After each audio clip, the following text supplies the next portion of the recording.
오늘은 예수님의 십자가 고난을 묵상하며 보내는 사순절이 시작되는 제수요일 또는 참회 수요일이라고 하는 날입니다.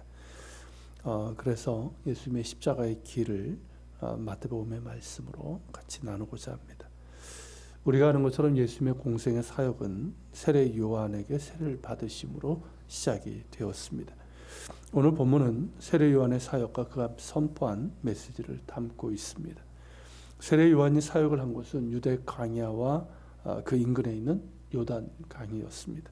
그 지역은 당시 유대인들이 갈릴리 지방에서 떠나서 예루살렘으로 올 때 요단 동편인 이 베레아 지역을 돌아갔는데 그때 요단강을 건너는 그 인근 지역입니다. 그래서 많은 사람들이 오가는 곳이었습니다. 바로 그 지역에서 세례 요한은 다음과 같이 선포했습니다. 회개하라, 천국이 가까이 왔느니라. 이것이 중심 메시지였고 이와 관련된 메시지를 선포했습니다. 그러자 예루살렘과 유다와 요단강 사방에서 많은 사람들이 세례 요한에게 나와서 자신들의 죄를 자복하고 요단강에서 그에게 세례를 받았습니다. 이렇게 많은 유대인들이 그에게 몰려든 데는 이유가 있었습니다. 바로 구약 성경에 예언된 말씀 때문입니다. 그것이 이제 본문에 기록된 데 3절이죠.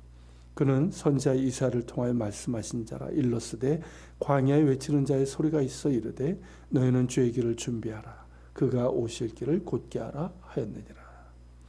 이사야 40장 3절에 예언된 말씀으로 이사야를 비롯해서 말라기 그리고 다른 예언서들을 보면 광야에서 외치는 자가 선포하는 내용들이 나옵니다. 그가 선포할 것은 우리의 죄로 인해서 떠나신 하나님께서 우리에게로 다시 돌아오실 것이며 그때 하나님께서 온 세계를 책임지실 것이며 마침내 어그러지고 죄악된 세상을 바로잡으실 것이고 하늘의 하나님께서 땅에서도 왕이 되실 것이라는 선포입니다. 광야에서 외치는 자는 이렇게 주의 길을 예비하며 주의 오실 길을 곧게 하는 역할을 하게 될 것이라는 예언입니다. 즉 메시아 왕께서 오시기 전에 그 길을 예비하는 자가 있다는 것이죠. 그렇게 구약의 예언을 아는 사람이라면 세례 요한을 주목할 수밖에 없었습니다. 조금이라도 믿음이 있고 영적인 분별력이 있는 사람이라면 세례 요한의 메시지를 듣고 이제 드디어 하나님의 메시아께서 임하셔서 하늘이 땅을 통치하는 나라, 곧 하나님 나라가 임하게 될 것이라는 것을 알 수 있었습니다. 그러기에 그들은 세례 요한에게 나아가서 자신들의 죄를 자복함으로 회개하고 요단강에서 세례를 받았던 것입니다. 본래 세례는 이방인이 유대교로 개종할 때 받는 것이었지만 유대인들이 세례를 받은 것은 이제 새로운 시대, 새로운 영적인 세계가 임박했음을 보여주는 것입니다. 그 새로운 시대, 새로운 영적인 세계는 메시아를 통해서 임하게 될 하나님 나라를 말하는 것인데 메시아께서 행하시는 일이 무엇인지를 세례 요한은 두 가지로 선포합니다. 그것은 심판과 구원입니다. 심판이라 하면 회개하지 않는 자들, 회개에 합당한 열매를 맺지 않는 자들에게 임할 하나님의 진노를 말합니다. 지금은 은혜의 때이기에 하나님께서 그 진노의 심판을 미루시고 계시지만 끝까지 회개하지 않고 하나님의 구원의 믿음으로 반응하지 않는다면 그 진노의 심판을 피할 수 없습니다. 특별히 세례 요한은 바리새파와 이 사두개인들에게 이 심판의 메시지로 경고합니다.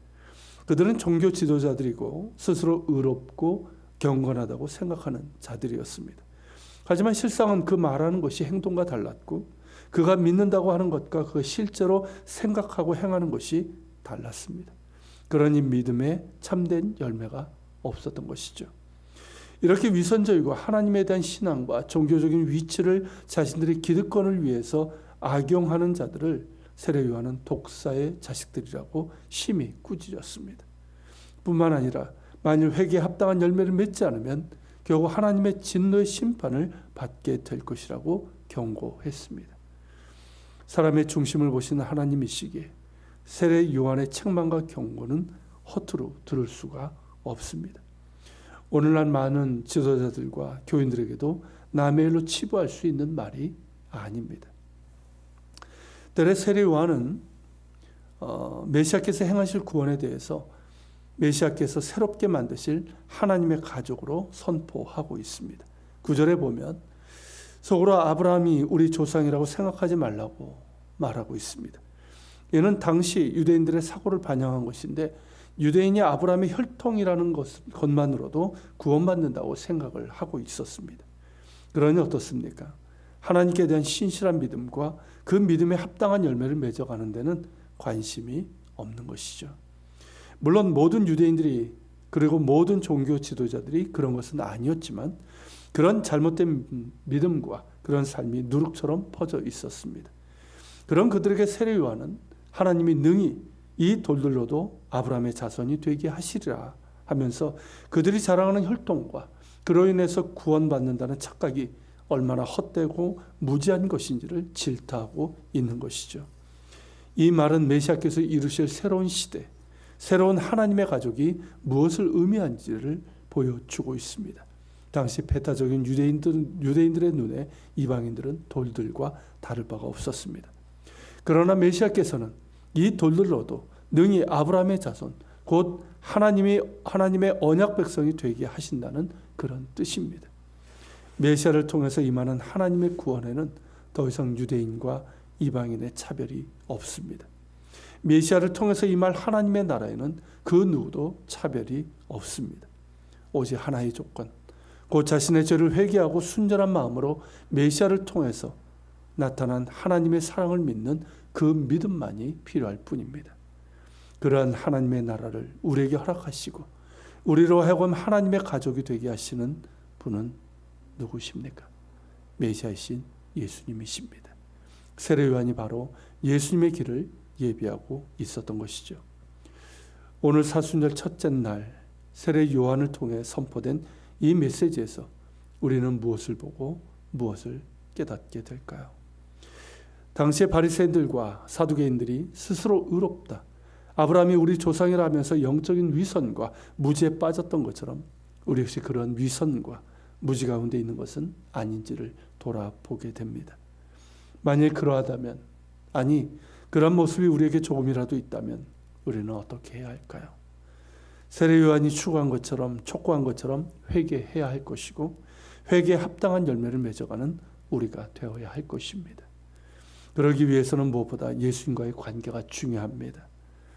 내가 예수님 안에 있고 예수님이 내 안에 계시는 친밀한 연합이 중요하고 그 연합을 사모하며 그렇게 되어야 할 것입니다. 예수님은 성령과 불로 우리에게 세례를 베푸십니다. 예수님을 나의 주인으로 온전히 모시고 실제로 그렇게 살아갈수록 우리가 예수님 안에 거하며 예수님을 닮아갈수록 사도 바울의 고백처럼 나는 죽고 예수로 사는 사람으로 고백하며 살아간다면 우리 안에 모든 불신과 죄와 허물과 연약함들을 성령과 불로 태우시고 새롭게 하시고 충만하게 하실 것입니다. 그래서 하나님 보시기에 좋은 열매를 많이 맺어 우리가 예수님의 제자임을 나타내고 또 우리를 통해 하나님께서 영광을 받게 될 것입니다. 같이 기도합시다. 오늘 말씀을 기억하면서 기도합시다. 세례 요한이 선포한 심판구원의 이 메시지를 들으며 우리 자신을 돌아봅시다. 우리에게도 영적인 위선과 무지가 있는 것은 아닌지, 그렇다면 주님 회개하게 하시고 회개에 합당한 열매, 곧 예수님의 제자로서 예수님을 닮아가는 그런 열매를 맺어갈 수 있는 저희들 되게 하여 주옵시고 더욱더 예수님과의 친밀한 연합을 사모하며 예수님 안에 있고 예수님이 내 안에 충만히 거하시는 그런 우리가 될 수 있도록 우리 같이 주의 긍휼을 구하며 기도하며 나갑시다.